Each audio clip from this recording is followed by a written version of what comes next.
Good morning, everyone. I spent yesterday and today reading your professional interviews and thoroughly enjoyed your insights. This is one of those fun exercises for me to review because I learned so much about the work environment that you're in, and it helps me give context to your experiences. You all did a really thoughtful job of sitting down with your leader and asking questions, clarifying points, and your write-ups were really well done. I'm always interested as, cohorts move along, how, there's themes that come across in groups assignments.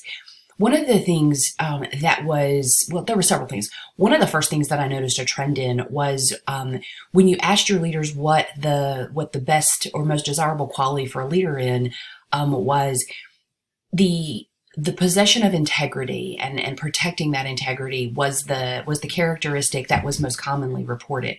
The second one, in a close second, was communication skills.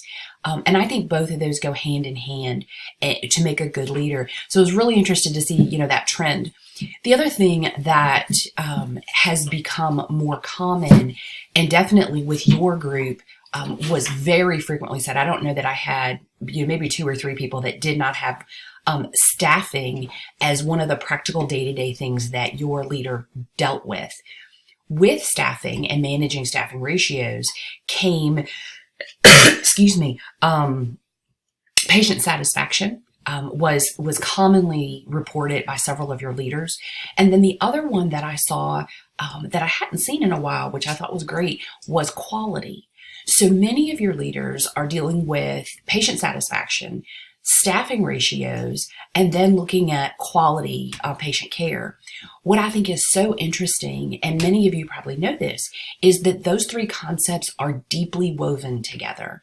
What we know from our body of research and nursing literature is that when our staffing is well, and when we are staffed with licensed professionals, so when we think about ratioed staff, that we have more registered nurses versus LPNs and patient care technicians or other unlicensed professionals, the higher percentage of registered nurses that we have, the higher quality outcomes we have, and the more patient satisfaction we have. So patients' experiences and the quality of care we're able to give is highly impacted by our staffing ratios. So, for me, from someone that's been in leadership positions, I always feel like the tail is wagging the dog. If we just fixed our staffing ratios and we really poured our money into supporting, recruiting, retaining highly qualified registered nurses, and we increased those ratios so that we had more registered nurses with decreased patient load, our quality indicators would go up. Our patient satisfaction would go up. And now that we know the marketplace is being driven by quality and patient satisfaction, that dollars are attached to those 2 indicators, it just makes sense to throw the money at the staffing issue. Instead of all of these newfangled things we're doing to recover or deal with quality issues. I'm not saying that's not important, but we need an equal measure of addressing our staffing gaps. Was so impressed that really came through in the groups of practical day-to-day issues that you all were dealing with. Really enjoyed your work with that. This week, you're going to be kind of tying those concepts together when we think about the role of the nurse in managing quality issues. So this week, you're going to be investigating your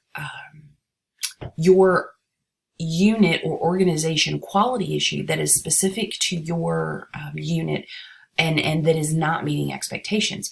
So my encouragement is to talk with your leader. If you're not in a leadership position, to talk with your leader, to talk with your quality people in your hospital or your care setting, even outpatient, and talk to them and say, hey, what are the nurse sensitive indicators that we're not meeting? What are the things we're watching? Is it hand hygiene? Is it CAUTIEs? Is it CLASB? Are you looking at falls? Are you looking at inappropriate use of restraints? What are the things that we're dealing with from a quality standpoint currently on your unit? Okay, so the first thing is, what's the quality issue impacting your unit that nurses can impact? Okay. And then you're going to spend some time investigating it. You're going to look at what are the trends? What's the cost of this? What's the impact of it? And then look at what's currently being done to manage it. Your assignment is provided in your Blackboard site. I'm not going to pull that up for you because I know that you know where your course documents and your assignment information is. What I do, the reason you're looking at the embedded screenshot of your course is because I do want to walk you through the resources in writing a paper. So you can open up a notebook and blank sheets of paper and write all this information and follow the rubric and get all the data you need. Find the resources you need. But then you need to craft a scholarly paper. You need to be able to articulate those ideas in a way that clearly conveys your understanding of those topics.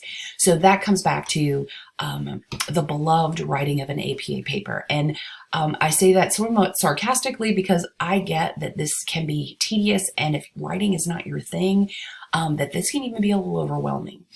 This paper is embedded in the middle of the course so that, because we're going to use this paper, we're going to jump off of that to a second assignment, which is a presentation about an innovative solution. So you've got a part one of your quality and then a part two.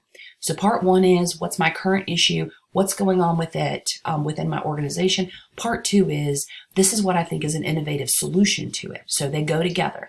So if part one, your paper is not well done, it's not well researched, it's not about a practical issue that's facing your organization right now, part two is going to be a hot mess. So you've got to make sure that part one is tight.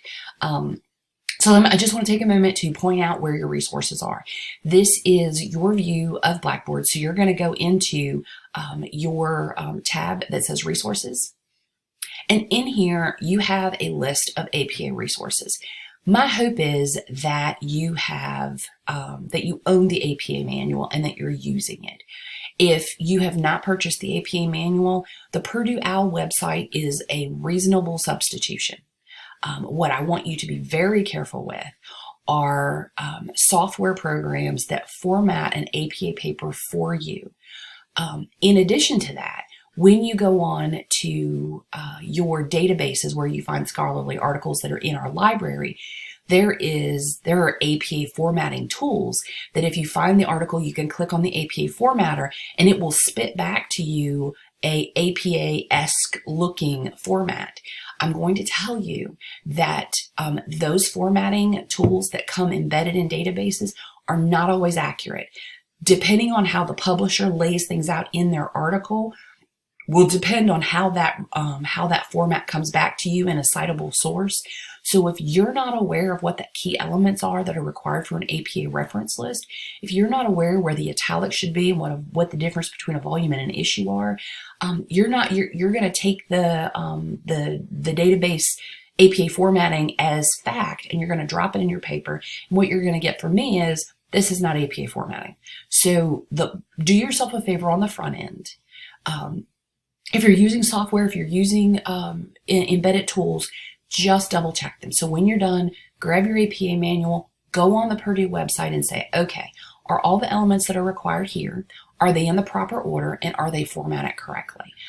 So however you want to approach that, just know you cannot, you have to know as much or more than your citation tools do because they are error prone.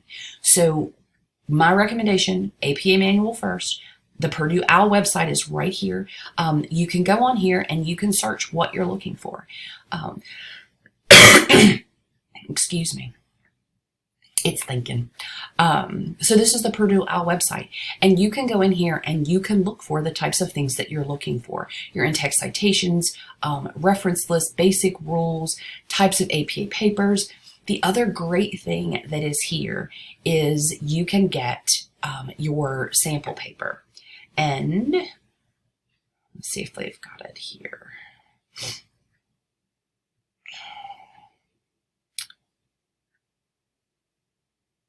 Oh, here it is. Okay, so here's your APA sample paper. I'm someone that I need to see something in practice. So I can read all this and sometimes it feels like a little gibberish. And I feel like, okay, what does that really look like? So here's an APA sample paper. And I'm going to encourage you to use this sample paper, print it out, use it as a guide so that when you look at this, you realize that you have running heads. This is a sample of your title page. Then you've got the abstract, which you're not required to do in this assignment.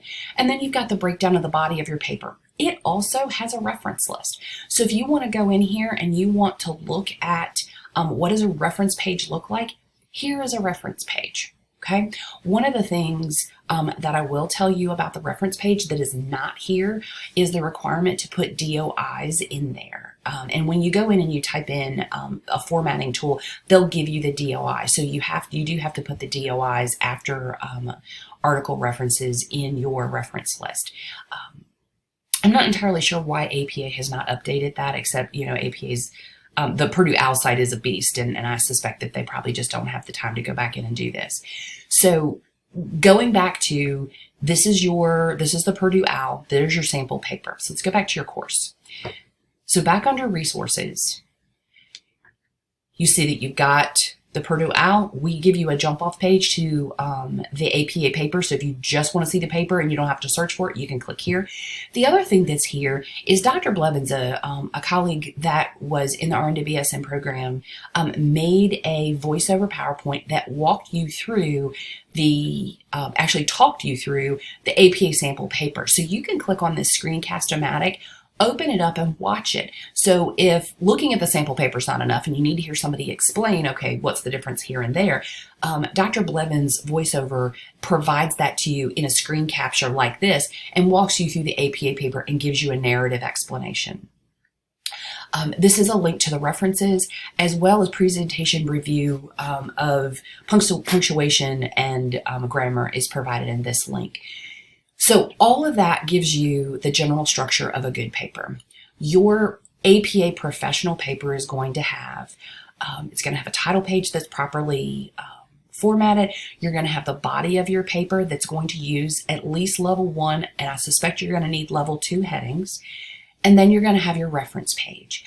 All of that is required to have a cohesive paper from a formatting standpoint.